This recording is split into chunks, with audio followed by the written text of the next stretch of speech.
अमरावतीमधील खोलापुरीमध्ये एका पत्नीने स्वतःच्या पतीला बेदम मारहाण करत त्याला लुटण्याचा कट आखला होता। प्रॉपर्टीचा हिस्सा आणि दर महिन्याला 15,000 रुपये देणार असं मॅरेज कॉन्ट्रॅक्ट करून या महिलेने लग्न केलेलं होतं। मात्र पतीने पत्नीचं आश्वासन पाळलं नाही आणि त्यामुळे रागावलेल्या या पत्नीने 1200 रुपयांमध्ये पतीला लुटण्याची सुपारी दिली होती। त्यामुळे पतीला मारहाण करत त्याच्याकडून 95,000 रुपयांचा ऐवज लुटलेला आहे।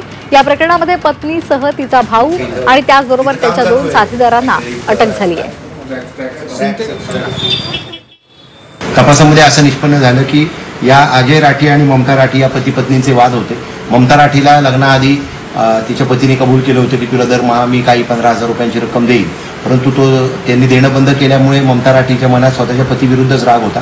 तिने तिचा मावस भाऊ आणि त्याच्या मित्रांना या प्रकरणी सांगून मग मावस भाऊ चेतन टाक याने करण मुंदाने आणि स्मित बोबडे यांना हा गुन्हा करायला सांगितला आणि या ठिकाणी हा त्यांनी गुन्हा केलेला आहे।